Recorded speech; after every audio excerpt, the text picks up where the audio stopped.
News insight کے ساتھ میں ہوں عامر ضیاء۔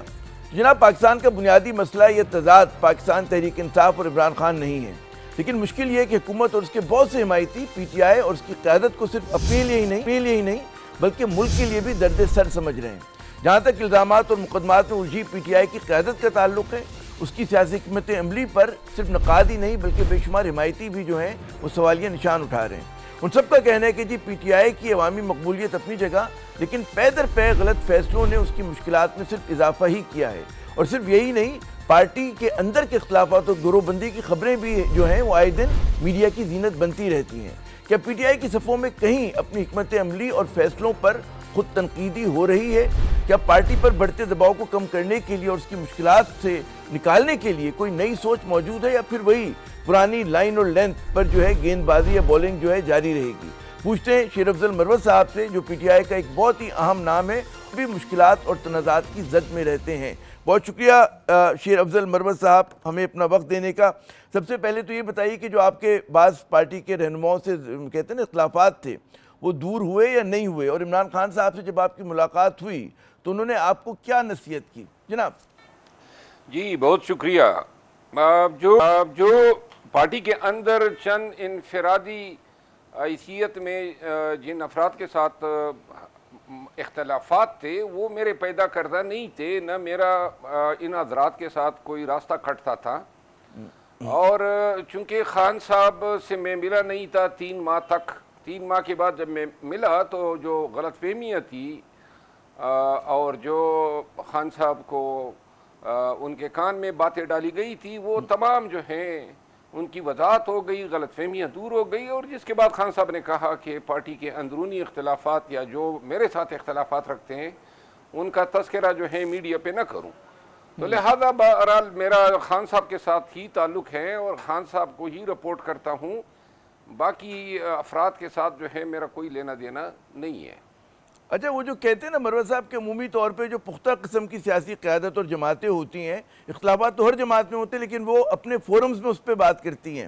حیرت یہ ہوتی تھی کہ پی ٹی آئی کی خبریں باہر آ جاتی ہیں، اس کی کیا وجہ ہے؟ نا تجربہ کاری ہے، مہم جوئی ہے، کس طرح سے آپ اس کو انٹرپریٹ کریں گے؟ جی بدقسمتی سے پارٹی کے اندر جو ہے، خود میں نے بھی آبزرو کیا تھا، کور کمیٹی یا پولیٹیکل کمیٹی کا اجلاس جاری ہوتا تھا اور جو ادھر کہا جا رہا ہوتا تھا اچانک اس کی پٹیاں جو ہیں وہ میڈیا پہ چلنی شروع ہو جاتی تھی۔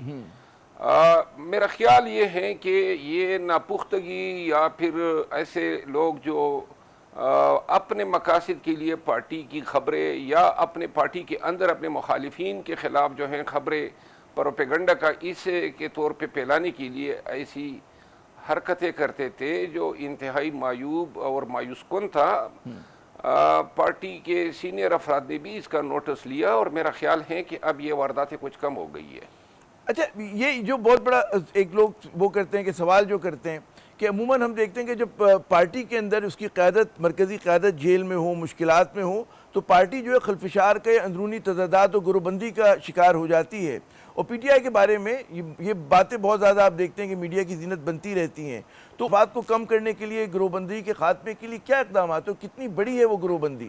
جی، پاکستان تحریک انصاف کی ایک خصوصیت یہ ہے کہ پارٹی کے اندر کوئی گروپ بندی نہیں کر سکتا ہے خان کے خلاف، کیونکہ طاقت کا منبع خان ہے، اور کوئی بھی شخص یا اشخاص، گروپ یا گروپس خان کے ساتھ اختلاف کو افورڈ نہیں کر سکتے ہیں۔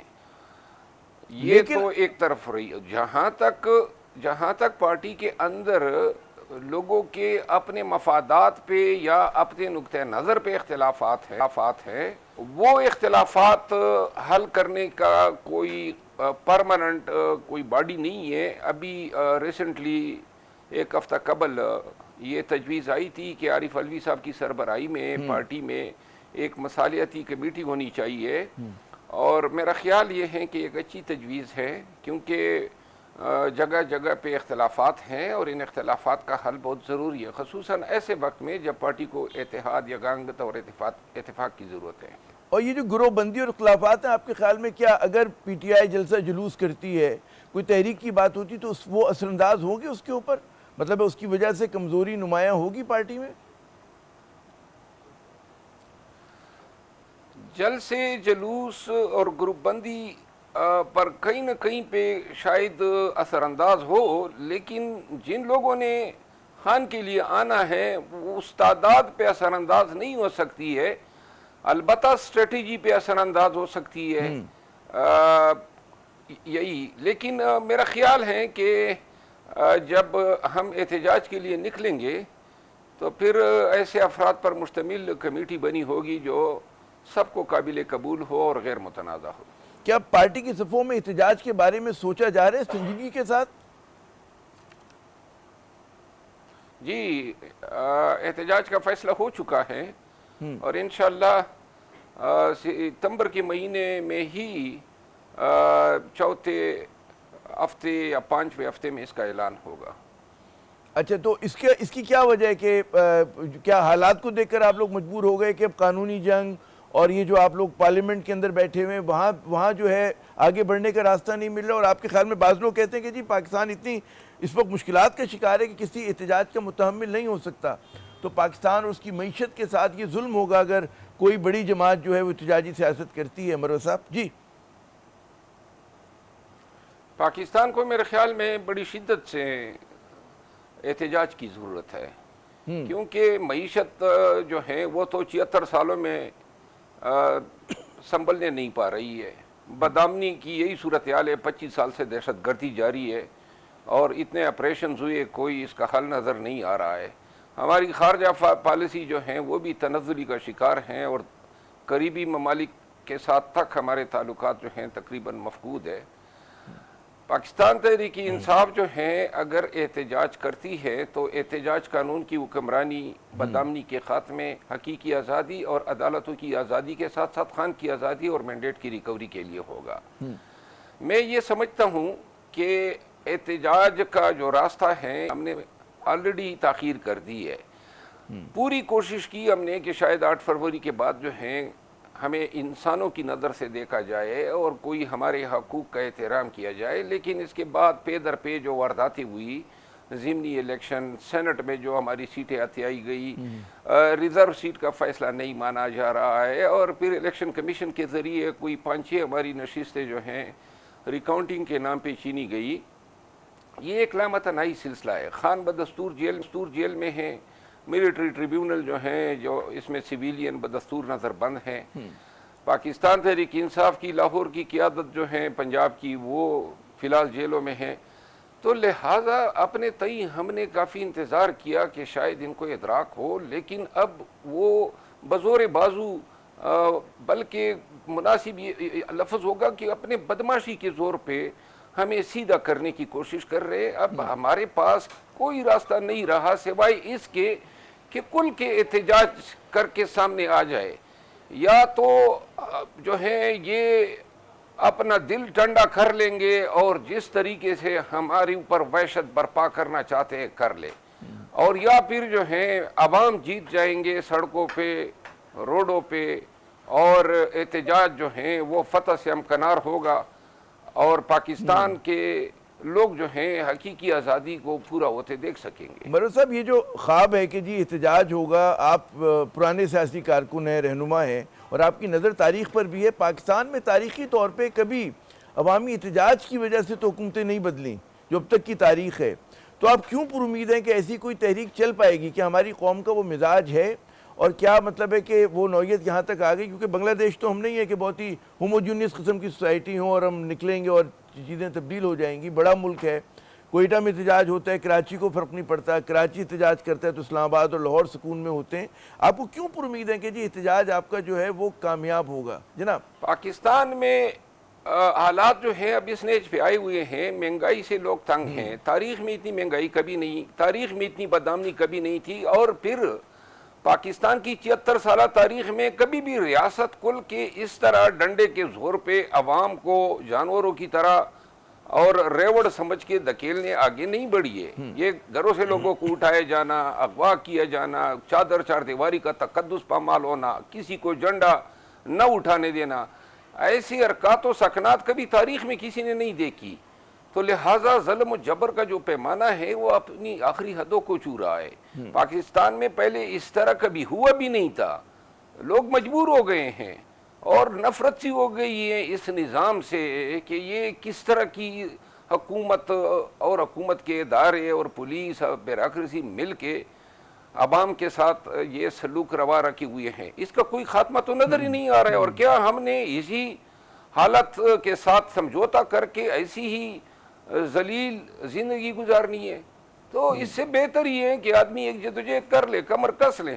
باقی زیادہ سے زیادہ اگر 3 لاکھ لوگ یا 4 لاکھ لوگ بنگلہ دیش میں نکل کے وہاں ناانصافی, ظلم, جبر کے خلاف حکومت کا دڑن تختہ کر سکتے ہیں, تو کیوں کر پاکستانی نہیں نکل سکتے؟ اور پھر پاکستان تحریک انصاف جو ہیں ان کو لیکن میرے خیال میں خواہش یہ بھی ہونی چاہیے کہ بھئی گفت و شنید کے ذریعے, آئین و قانون کے ذریعے کوئی راہ نکلے. اچھا, میں ایک اور موضوع پر آتا ہوں. آپ کے مطلب ہے صرف یہ نہیں کہ جو آپ کے نقاد ہیں, جو آپ کے کرٹکس ہیں, آپ کے جو بہت سارے چاہنے والے, ان سے بھی اگر ہم بات کرتے ہیں تو ان کا کہنا ہوتا ہے جی بڑا پارٹی بہت مقبول ہے, لیکن فیصلے ایسے کیے گئے کہ جس کی وجہ سے ان کی مشکلات میں اضافہ ہو گیا, چاہے وہ اسمبلیوں ڈیزالو کرنے کا ہو, اسمبلی کو چھوڑنے کا ہو. بعد میں آپ لوگوں کو احساس بھی ہوا آپ کی قیادت کو اس بات کا. پھر اداروں پہ جو تنقید کی گئی وہ بھی اسی پیرائے میں دیکھی جاتی ہے کہ جی آپ لوگوں نے مطلب ہے کہ صحیح ہدف کا تعین نہیں کیا. اگر آپ صرف اپنے سیاسی حریف نشانہ بناتے تو غالباً زیادہ پر اثر رہتے. پھر بہت سارے محاذ اکٹھے کھول لیے, تو کہیں پہ خود تنقیدی اس بات کے احساس ہے کہ جی غلطیاں بہت ہو گئی ہم سے, اور ہم بے شک مقبول ہیں لیکن غلطیاں ہیں ہماری اور ان کو درست کرنے کی ضرورت ہے. جی میں آپ کی اس بات سے اتفاق کرتا ہوں. ہم فرشتے نہیں ہیں, اور پاکستانی سیاست میں غلطیوں کا ارتکاب ہوا ہے, لیکن جو ہے ان غلطیوں سے شاید ہم نے سیکھا بھی ہے, اور آئندہ جو ہیں کوشش یہی ہوگی کہ ایسے غلطیوں کا اعادہ نہ کیا جائے. باقی آپ کی اس بات سے میں اتفاق کرتا ہوں. اور ایک بات آپ نے کہی, جو احتجاج کا راستہ ہے, اگر اس سے قبل کوئی ڈائیلاگ کا راستہ جو ہے وہ اپنایا جاتا ہے, اور ڈائیلاگ کے ذریعے ملک میں سیاسی ہم آہنگی اور تمام معاملات کو ڈسکس کر کے آئین و قانون کے تابع بنانے کی کوشش ہوتی ہے, تو ہم اسے خوش آئند کہیں گے, تصور کریں گے, اور ہم اس کو ویلکم کریں گے. اچھا, دوسری بات یہ بتائیے کہ ایک بات آپ نے کہی, وہ ذرا میں واضح کر دوں, شاید اس سے پہلے اس پہلو پہ میں نے بات نہیں کی ہے. یہ جو آپ نے کہا نا کہ اداروں کو جو ہیں وہ ٹارگٹ کیا گیا, یہاں ایک چیز میں واضح کر دوں کہ بدقسمتی ہے کہ بہت سارے لوگ جو ہیں جو پاکستان تحریک انصاف سے وابستہ ہیں, بالخصوص سوشل میڈیا کے ذریعے اور اوورسیز ہے, ماضی میں کچھ لوگوں کے بہکاوے پہ جو کورٹ مارشل شدہ لوگ ہیں, انہوں نے اداروں کے خلاف جو ہیں ایک تو جائز تنقید بنتی ہیں وہ ہم سب کرتے رہتے ہیں, لیکن اخلاقی دائرے سے نکل کے افراد پہ یا اداروں پہ ایسی تنقید کی گئی کہ جس کا خمیازہ پاکستان تحریک انصاف کو اور خان کو بھگتنا پڑا. میں مثال دیتا ہوں, یہ عدت کا کیس جو خان اور بی بی صاحبہ پہ توپا گیا, یہ بیسیکلی ایک ری ایکشن تھا. ایک سوشل میڈیا پہ ایک فوجی افسران کے خلاف اخلاقی کردار کشی کا ایک سلسلہ شروع کیا گیا, ایکٹریسز کے نام لیے گئے, اور جانے انجانے میں بہت سارے لوگ جو ہیں اس پروپیگنڈا کا حصہ بن گئے, اور اس کو پاکستان تحریک انصاف سے گیا, جس کا صلہ اس صورت میں ملا. پھر اسی طرح سن 71 کے اس سٹیٹمنٹ کا حوالہ جو ہے جس طرح اچھالا گیا. لہذا اوورسیز پاکستانی جو ہیں وہ ایسے کسی پروپیگنڈے کا حصہ نہ بنے جو نادانستگی میں جس کا خمیازہ خان صاحب کو بھگتنا پڑتا اور ہے, ظاہر ہے کہ اس کو ملک کو بھی بھگتنا پڑتا ہے. درست. اچھا, مجھے ایک اور میں اور ملک کو بھی اس سے اچھا, میں کیونکہ آخری لمحات ہیں سیگمنٹ کے, میں میرے 2-3 اور اہم سوالات ہیں.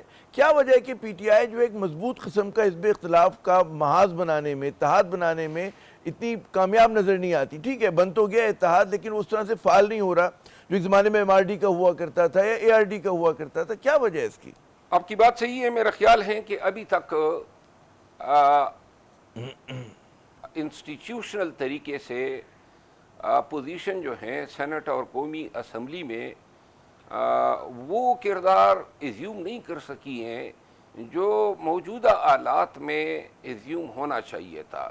بہت ساری ڈسٹریکشنز پیدا ہو جاتی ہے. مثال کے طور پہ عدالتی مقدمات، خان کے مقدمات، آئینی مقدمات، ایک فیصلہ آ جاتا ہے، پھر فیض کی گرفتاری ہو جاتی ہیں، اور یوں ایک فوکس جو ہے وہ ڈسٹریکٹ ہوتا جاتا ہے. میرا خیال یہ ہے کہ ستمبر کے اب آخر تک بہت سارے معاملات جو ہیں ان کی سمت کا تعین ہو جائے گا. اچھا، ایک اور بہت لوگ بحث کر رہے ہیں کہ پی ٹی آئی کی قیادت مسلسل اصرار کریے کہ جی اگر ہم مذاکرات کریں گے تو ہم اداروں کے اسٹیبلشمنٹ کے ساتھ کریں گے. آپ کیا سمجھتے ہیں کہ وقت نہیں آ گیا کہ مطلب اگر حکومت کے ساتھ بھی ہوں اس میں کیا قباحت ہے؟ نہیں، میرا خیال ہے کہ میں یہ ذاتی طور پہ سمجھتا ہوں کہ مذاکرات اگر ہونے ہیں تو مذاکرات کے ایسنشیل کمپوننٹس ہیں اسٹیبلشمنٹ کے علاوہ people party, P M L N, اور جو اور پارٹیز ہیں جنہوں نے استفادہ کیا ہے، مثال کے طور پہ ایم کیو ایم، حتیٰ کہ جمعیت علماء اسلام بھی. ان تمام سیاسی قوتوں کے ساتھ بیٹھنا پڑے گا، اور ان کے ساتھ بیٹھ کے علاوہ وہ اور سیاسی پارٹیاں جس طرح اے این پی ہیں یا مینگل صاحب ہیں جن کی پارلیمان میں نمائندگی ہے، اور جن کی نہیں بھی ہیں لیکن بڑی پارٹیاں ہیں جس طرح جماعت اسلامی، ان تمام کو ٹیبل پہ لا کے بٹھانا ہوگا کہ ہم اس ملک کا کیا اشر کرتے جا رہے ہیں. ایک عمرانی معاہدے کی ضرورت ہے جس کے ذریعے یہ احساس ہونا چاہیے کہ جس کا کام اسی کو ساجے. عدلیہ کا کام عدل و انصاف کے ساتھ، فوج کا کام ڈیفنس کے ساتھ، سیاستدانوں کا کام سیاست کے ساتھ چلانا. اچھا، ایک آخری لمحاتے میں چاہوں گا سیاست کے ساتھ. جی ایک کوئی آخری سوال میں کروں سیگمنٹ کا. آپ کیا پیش گوئی کرتے ہیں؟ آپ کا تجزیہ کیا کہتا ہے کہ اس حکومت اور ان اسمبلیز کی کیا میعاد ہوگی؟ یہ اسمبلیز مدت پوری کریں گی؟ حکومت آپ کو مدت پوری کرتی ہوئی نظر آ رہی ہے؟ جی میرا خیال ہے کہ اپنے تاریخ کے اس فیز سے گزر رہے ہیں جہاں ہم انتہائی غیر یقینی صورتحال سے دوچار ہیں. شاید ہی 20-25 سالوں میں ہم اتنے غیر یقینی صورتحال سے دوچار ہوئے ہو. میں سمجھتا ہوں کہ اگر ہوش کے ناخن نہ لیے گئے اور تمام بشمول اسٹیبلشمنٹ اور سیاسی قوتوں نے جو ہے یہ بگڑتی ہوئی صورتحال کا ادراک نہیں کیا، تو میرا خیال نہیں ہے کہ ہم جو ہیں جمہوریت کو جو ہے وہ پلتا پنپتا ہوا دیکھ سکیں گے، دیکھ پائیں گے. بہت بہت جو ہیں شاید مجھے خطا کلامی کرنی پڑ رہی ہے کیونکہ سیگمنٹ کا وقت ختم ہو رہا ہے. بہت شکریہ مروت صاحب، آپ نے اپنا قیمتی وقت دیا. ناظرین، یہاں پہ ہم لیتے ہیں وقفہ کے بعد جب دوبارہ حاضر ہوں گے تو بلوچستان کا سلگتا ہوا مسئلہ اس پہ بات کریں گے. سابق وزیر اعلیٰ بلوچستان ڈاکٹر عبد المالک صاحب ہمارے ساتھ ہوں گے. ہمارے ساتھ رہیے گا.